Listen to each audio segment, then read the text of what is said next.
And so it begins, ladies and gentlemen. This is a 1952 Chevy Deluxe.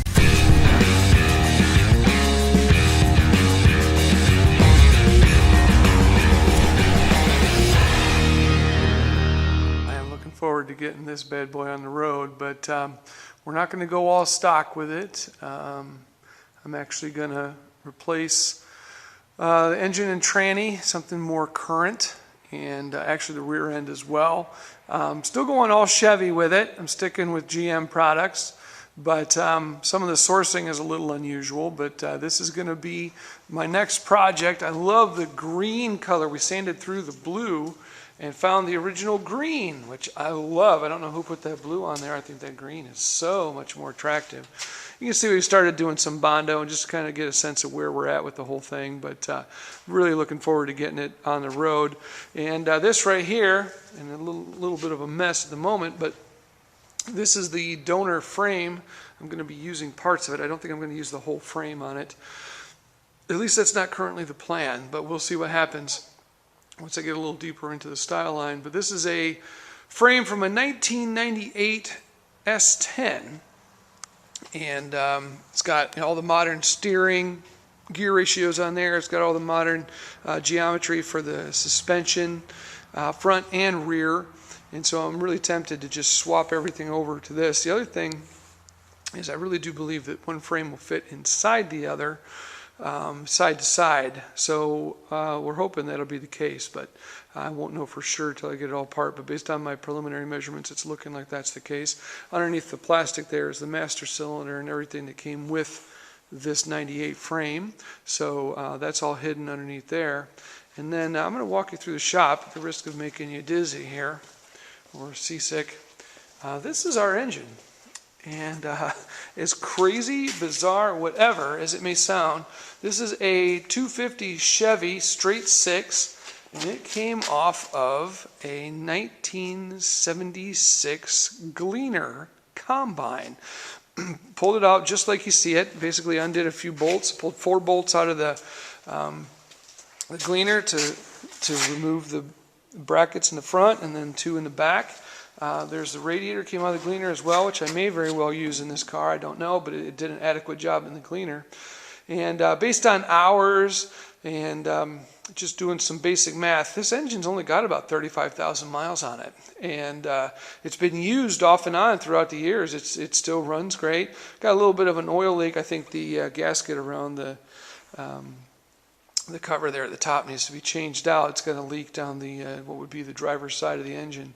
But that said, and the other kind of weird thing is it's got this this hose right here, which is actually the drain hose for the oil, so you can do an oil change on it when it's on the combine, right? I might plug that, and then again I might not. You never know with me. So it probably would make sense to plug it, but at the same time it's kind of a cool harkening back to its origins. And that is a beefy, big exhaust on that for a straight six. And I like that a great deal. So definitely going to keep that on there as well. It's got a pretty funky air cleaner. It goes back to this big tub air cleaner back here with this thing. It almost looks like it's some sort of a Tupperware deal, but that's actually steel on top. And that is plastic. That's not glass. That is plastic. After all, it's from the 70s, not the 50s or something. But it's got the huge stack exhaust on there, which I probably will have to take off. I mean, yeah, I could put it on the car, and it would be kind of a rat rod thing to do, but man, that body is so nice. I hate to trash the body and cut holes in the hood just for an exhaust, and so I probably won't, because, you know, I mean, it's one thing to do sacrilege on a car in terms of, you know, putting all kinds of different running gear on it. Not that most guys don't do that anyway, but boy, to cut up a perfect body like that just doesn't make any sense. It's so solid. The car is actually out of the Dakotas, and it's got some rust on it. I mean, you can definitely see some rust along what was, you know, the chrome trim there on the door.